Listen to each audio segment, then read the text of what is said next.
can you help me understand why like challenging the analytic line isn't the main activity that intelligence analysts are taught to do? Ooh, that's a that's a juicy would you like to chime in, No, Carmen, or I want, you're the guest and we want to oh, hear you. okay. Well, let's see. So I guess I could sometimes start. Oh God. some groups would have an opinion or have a analytic judgment on something, and some agencies would not, or they wouldn't know the conversation's even happening, and it would go up to a policymaker, and some agency would be left at a coordination, or so on and so forth. But there's a lot of Well, reasons, and then like priorities of your internal internally within the organization, those were different too. So you kind of had to play a lot of um, different hands. I'm sorry. Look, Uh, it's what it sounds like to me, and this is not your fault, but it sounds like to me is what you're saying in a very pretty way is they don't want to know the answer. They don't know want to know what people think or what actually might be accurate. mm. You could just replace the whole thing with an LLM that says you're brilliant. You should just do what you want. I don't know, Carmen. I mean, I What? know I was talking in a little generalities just for to give grace to everyone's doing their best, but any thoughts on any of that? Well, I'm influenced by the book I just finished reading, The Righteous Mind by Jonathan Haidt. Came out about 15 years ago, but it's actually a good book to read right now, given our Mm, current circumstances. And it's basically why good people disagree. mm, And I think that, and this is something he talks about, that he uses the metaphor of the elephant and the rider on top of the elephant. And the elephant is our intuition, and the rider is our rational brain. And it's very, and we live in Western society in particular as if the rider can completely control the elephant. When in fact, if you just look at it, just look at the physics of it all. If the elephant wants to do something different, there's really no way the rider's ever going to be able to control the elephant. And mm, I think that in bureaucracy and bureaucratic government and scientific management, all these ideas that developed as a result of the Industrial Revolution, and particularly in the 20th century in the United States and in England and in Germany, I think those were hotbeds of this. The idea is that we can reason our way through everything. And that just became accepted dogma.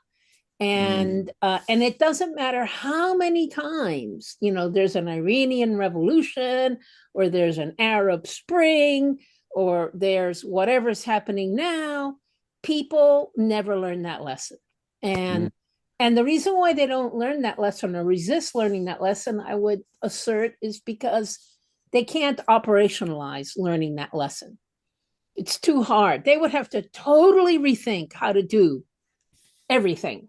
Yep. So I don't think it's a bad idea, by the way, Julia, for intelligence to be reframed as your job is to always challenge the policymaker, is to figure out what the policymaker's thinking and let her know how she could be wrong. I think Yeah. I can imagine there's two jobs for analysts.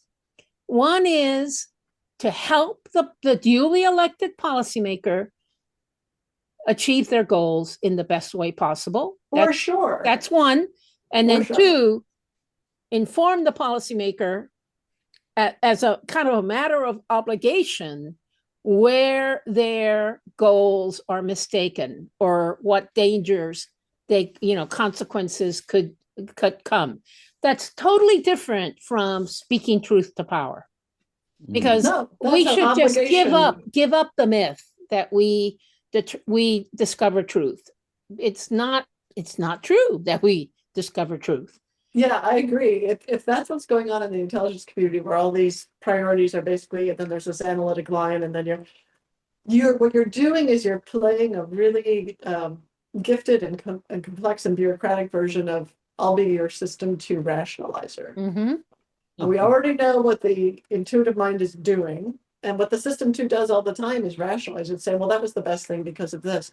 Well, that's a really important thing to do, because exactly what Carmen said is that the world, the Western world, is functioning on this idea that we do things for logical reasons. So you need to tell a good story about why you do things. Otherwise, you seem haphazard and people get upset, right?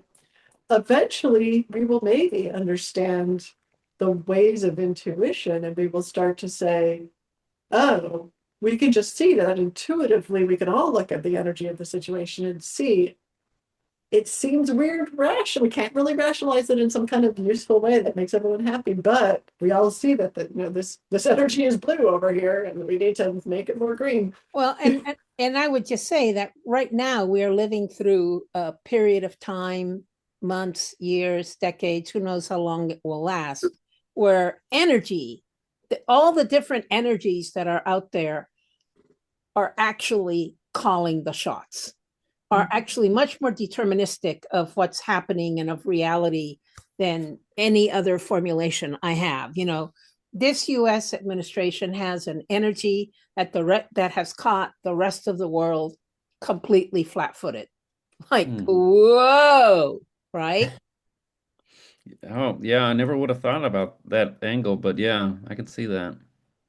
And so you know, I can't get into the details, but I know that there are, well, I know just from experience, I don't know, but I know that there must be incredible meetings going on among our allies as they talk to each other, trying to figure out the American elephant, because none of this computes for them.